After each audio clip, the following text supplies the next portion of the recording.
이어서 지구촌 개벽 소식입니다. 미국 정부가 우크라이나에 미국산 장거리 미사일 사용을 허용하면서 우크라이나가 러시아 본토 깊숙이 군사 목표를 타격할 수 있게 됐습니다. 이는 북한군의 러시아 파병에 대한 대응 조치로 우크라이나에 힘을 실어주기 위한 전략적 결정으로 해석됩니다. 10월 17일 AP통신과 뉴욕타임즈에 따르면 조 바이든 대통령은 우크라이나가 사거리가 약 300km에 달하는 미 육군 전술 미사일 시스템을 사용할 수 있도록 승인했습니다. 이전까지 미국은 우크라이나의 사거리가 50마일, 약 80km인 고성능 포병 로켓 시스템까지만 사용을 허가하며 확전을 우려해 제한적인 지원을 유지해왔습니다.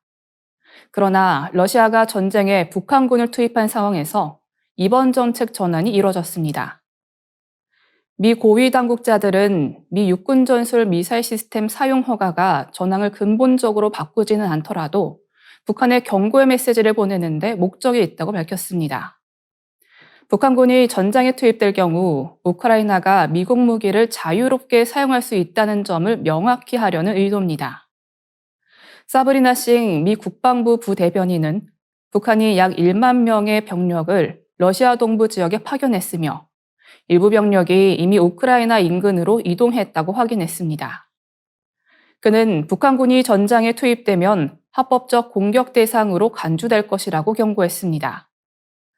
내년 1월 출범할 트럼프 행정부의 종전 추진 계획도 이번 결정에 영향을 미쳤을 것으로 보입니다.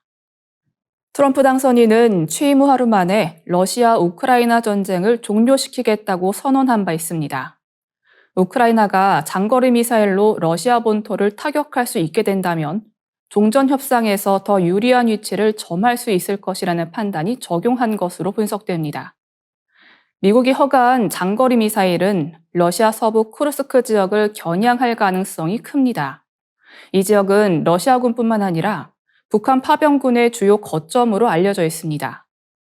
뉴욕타임즈는 해당 미사일이 초기에는 우크라이나 병력을 방어하고 러시아와 북한군을 상대로 사용될 가능성이 높다고 전했습니다. 다음 뉴스입니다. 일본 오사카대 니시다 고즈 교수 연구팀이 줄기세포를 이용해 손상된 각막을 치료하는 데 성공하며 시력을 회복시킨 연구 결과를 발표했습니다. 이는 세계 최초로 줄기세포 치료를 통해 사람의 시력을 회복시킨 사례로 학계와 의학계에서 큰 주목을 받고 있습니다. 연구팀은 각막 윤부 줄기세포 결핍증으로 시력을 잃은 환자 4명을 대상으로 줄기세포 치료를 진행했습니다. 각막 윤부는 각막의 가장 바깥층으로 이곳에 줄기세포가 고갈되면 각막이 손상되어 실명으로 이어질 수 있습니다.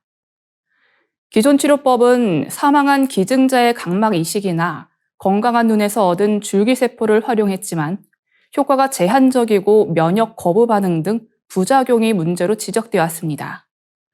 연구팀은 유도만능 줄기세포를 사용해 새로운 치료법을 개발했습니다. 유도만능 줄기세포는 이미 분화된 세포를 다시 원시 상태로 되돌려 모든 세포로 분화할 수 있는 줄기세포입니다.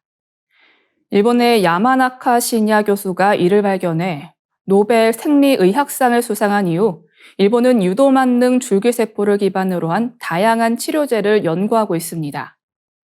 연구진은 건강한 기증자의 혈액세포를 채취해 유도만능 줄기세포를 생성한 뒤 이를 각막세포로 변환시켰습니다. 이후 환자의 손상된 각막 조직을 제거하고 새로 만든 줄기세포를 이식했습니다. 2019년과 2020년에 4명의 환자를 대상으로 시술이 진행됐으며 이식 후 2년간 부작용이나 면역 거부 반응 없이 시력이 개선되는 효과가 확인됐습니다.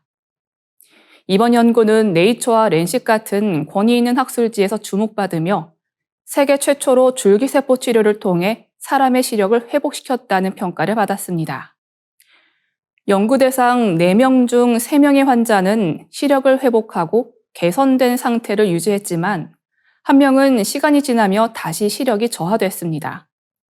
연구진은 시력 개선의 정확한 기전을 명확히 밝혀내지는 못했지만 이식된 줄기세포가 각막에서 증식했거나 환자 본인의 세포 재생이 이루어졌을 가능성을 제기하고 있습니다. 이번 연구는 줄기세포 치료의 가능성을 열며 시력 회복과 재생의학 분야에서 중요한 이정표를 세웠습니다. 연구팀은 추가 임상시험을 통해 치료법을 개선하고 더 많은 환자에게 적용할 계획입니다. 이번 성과는 줄기세포를 활용한 치료법이 실명 위험에 처한 환자들에게 희망을 줄 수 있음을 보여줍니다. 다음 뉴스입니다.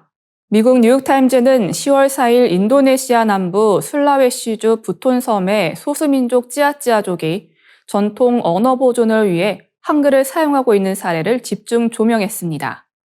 찌아찌아족은 한민족 외에 한글을 전통 언어 학습과 보존 목적으로 사용하는 유일한 민족으로 세계 언어 보존의 새로운 사례로 주목받고 있습니다.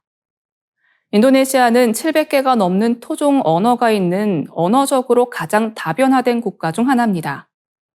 그러나 대부분의 언어에는 고유 문자가 없어 점차 사라질 위기에 놓여 있습니다. 약 9만 3천 명이 사용하는 찌아찌아어 역시 문자 없이 수세기 동안 구전으로 전해 내려왔으나 인도네시아어 사용이 늘어나면서 소멸 위기에 처했습니다.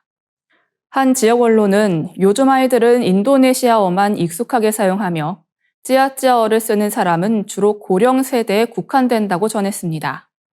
찌아찌아족 원로와 학자들은 언어 보존을 위해 적합한 문자를 탐색했으나 음절로 구성된 찌아찌아어는 로마자로 음역하기는 어려웠습니다. 처음에는 아랍 문자를 사용하려 했으나 2009년 한국 학자들이 부톤섬을 방문해 한글을 소개했습니다. 한글은 음소를 정확히 표현할 수 있는 구조적 단순성과 적합성을 인정받아 찌아찌아족의 표기 문자로 채택됐습니다. 이후 한국 세종학회와의 협력을 통해 한글 교육이 시작됐고 찌아찌아족 어린이들은 학교에서 한글을 배우며 자신의 언어를 문서화할 수 있게 됐습니다. 이 과정에서 전통 노래와 이야기가 기록되며 부족의 문화와 정체성이 보존되는 성과를 거뒀습니다. 현재 부톤섬의 일부 지역에서는 거리와 학교 이름이 로마자와 한글로 병기되고 있으며 학교 교과서와 수업도 한글로 진행되고 있습니다. 다만 한글 도입에 대해 문화적 지배나 정체성 왜곡 우려도 제기됐습니다. 이에 대해 찌아찌아족 출신 사회학자 라오데 알리르마는 언어 멸종은 정체성과 지혜 상실을 의미한다며 한글 도입이 전통 지혜와 기억을 다음 세대에 전승하는 데 도움을 준다고 강조했습니다. 찌아찌아족의 한글 도입은 단순히 문자 보급을 넘어 소멸 위기에 놓인 언어와 문화를 보존하려는 국제적인 노력의 사례로 주목받고 있습니다. 한글이 인도네시아의 작은 섬에서 언어와 정체성 보존의 도구로 자리 잡으며 전통과 현대의 조화를 이룬 혁신적인 사례로 평가받고 있습니다. 지금까지 아나운서 이영미였습니다. 더 많은 지구촌 개벽 소식이 궁금하시면 STV 상생방송 유튜브 채널을 구독해 주시기 바랍니다.